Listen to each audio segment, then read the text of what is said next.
Passando pelo maior momento de instabilidade dentro da competição, a Ponte Preta tinha pela frente no último sábado um confronto direto contra o Maringá. Depois de 2 tropeços consecutivos no Moisés Lucarelli, a Macaca foi em busca de reabilitação jogando fora de casa, lugar que se sente mais confortável na atual temporada. Com mais de 80% de aproveitamento. Distante de Campinas, a equipe alvinegra sabia que não teria vida fácil no Paraná. E Diogo Silva provou isso. Ronald Carvalho e o goleiro da Macaca travaram uma boa disputa na primeira etapa. O camisa 3 tentou em 2 oportunidades, mas parou em 2 defesaças de Diogo Silva. Chuta Ronaldo Carvalho, defendeu Diogo Silva!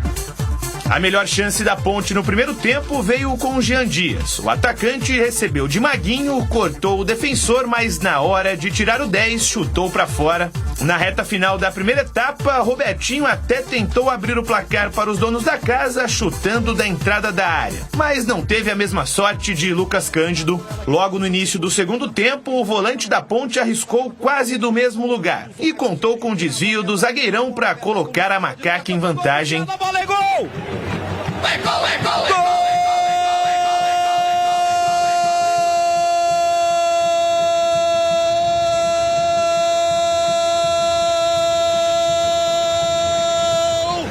Ponte!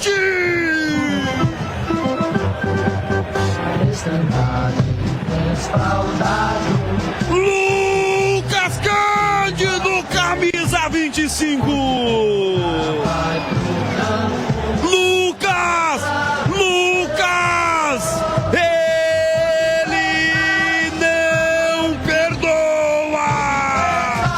Depois disso, foi pressão total do Maringá, com a Ponte oferecendo perigo nos contra-ataques. Diogo Silva, operando mais 2 milagres, salvou o que poderia ter sido o gol de empate e até o da virada. Léo Oliveira de dentro da área.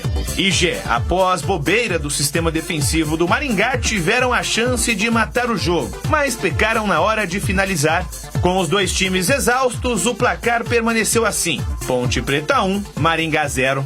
Era um jogo muito difícil, fora de casa, por algumas razões, pela forma que esse adversário joga, que é muito diferente das demais equipes de Série C, de Série B e Série A, de uma intensidade enorme. Para quem não sabe, são 11 partidas que eles estavam invictos aqui, então tem que enaltecer as estratégias que nós fizemos para esse jogo, os jogadores cumprindo mais uma vez aquilo que nós tínhamos proposto, tanto do lado defensivo quanto do lado ofensivo.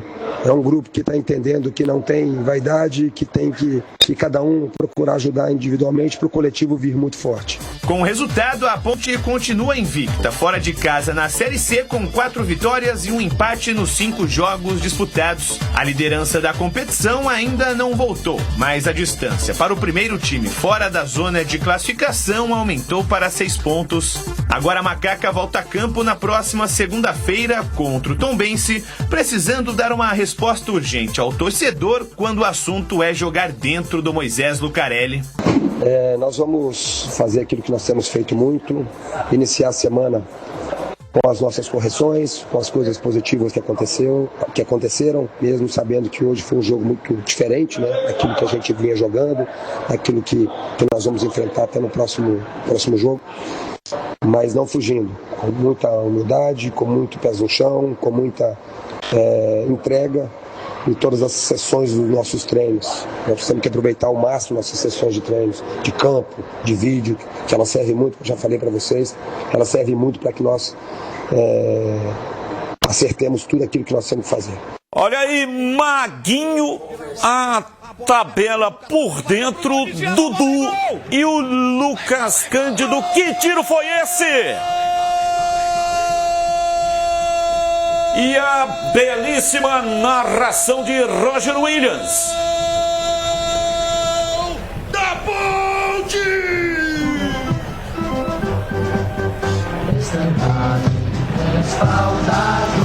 Lucas Cândido, camisa 25.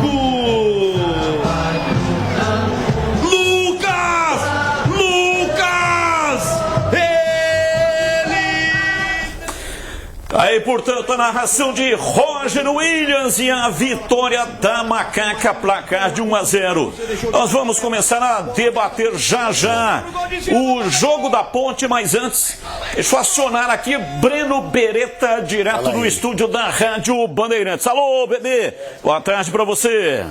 Oi, Batista, boa tarde para você, para todo mundo ligado aqui nos Donos da Bola. 2 destaques: o Botafogo demitiu o treinador Renato Paiva, deu loucura na cabeça do John Textor, resolveu demitir o treinador.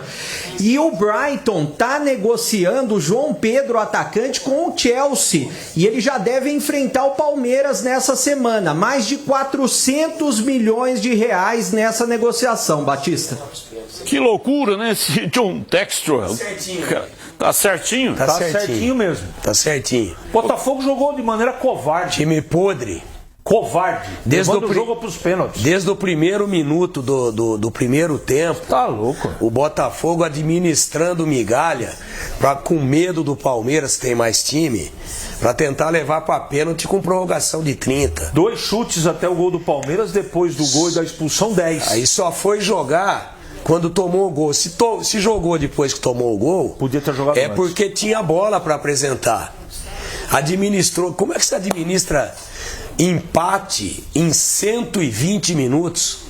Eu demitiria também. Covardão, futebolisticamente falando. Ah, pisou na bola, Batista. O Palmeiras mereceu a vitória? Claro que mereceu. Ninguém está discutindo isso. Agora, não. O Botafogo poderia ter jogado mais, com toda certeza. Se eu tivesse... Peraí, Breno. Se eu tivesse comentando, tava sem voz, tá voltando agora, graças a Deus.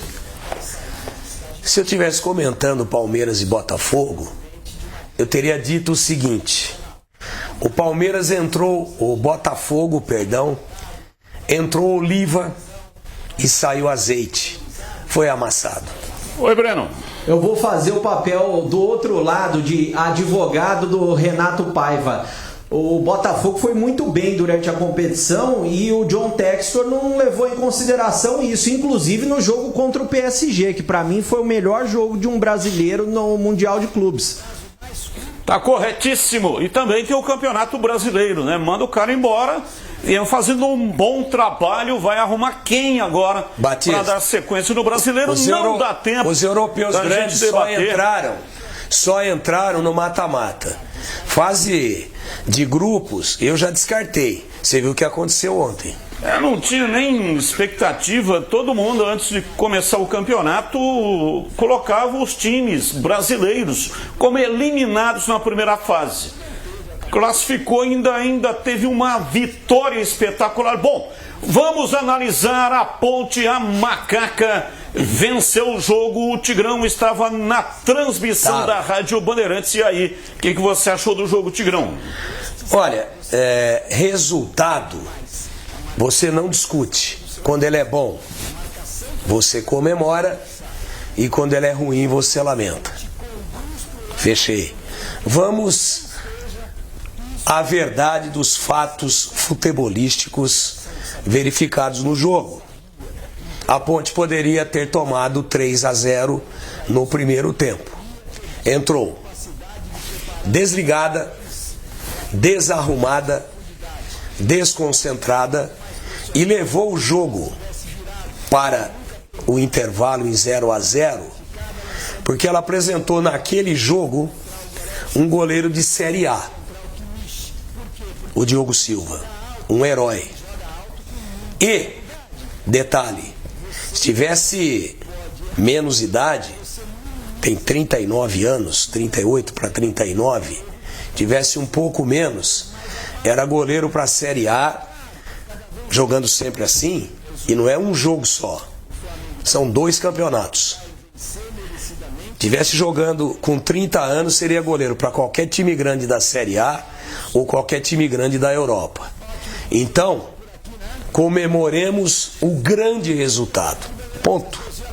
Mas não vamos discutir estratégia num jogo onde a Ponte teve apenas, e isso é muito importante, como grande e principal mérito O espírito de luta, o espírito guerreiro, dividiu todas depois dos 20 do primeiro tempo. Até ali entrou dormindo, depois se ligou, alguém deu um despertador lá. Então, calma, grande resultado, mas não é jogando assim, onde a Ponte teve mais sorte do que juízo, que ela sobe para a Série B. Vamos lá, CH, a sua opinião também. A Ponte que continua na vice-liderança porque o Caxias venceu o jogo dele. Daqui a pouco nós vamos falar desse jogo, foi contra o Ituano. Ô Batista, não dá para discutir vitória, né? O time é vice-líder do campeonato, chegou a 20 pontos. É o primeiro objetivo alcançado da Ponte no campeonato. Ela está garantida na Série C no ano que vem. Está garantida. Ela já fez a primeira parte do negócio. Agora o desempenho é assustador, né? O time teve 10 dias, 15 dias para se preparar, para apresentar isso aí. Precisar do Diogo fazer 2, 3 milagres para conseguir. 4 milagres? Como é que pode um negócio desse? O Elvis não pode ficar fora do time. Isso não existe. Não existe. A não ser que a Ponte contrate um jogador que supra essa ausência do Elvis. Então o treinador, para mim, errou. O desempenho é sofrível, mas a Ponte está de parabéns, porque, como disse o Tigrão, lutou pra caramba, mas foi na luta, porque na bola, na organização, está devendo muito. E para você, Breno Beretta, a sua opinião, Ponte 1-0 venceu o jogo.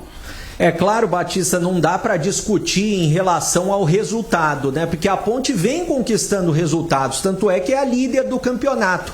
Mas o que o torcedor cobra? Padrão de jogo, o time jogando bem. É isso que o Alberto Valentim precisa acertar para a sequência da competição. Eu acredito que a Ponte vai classificar entre os 4 primeiros, né? Para ter vantagem na próxima fase. Mas precisa melhorar o desempenho.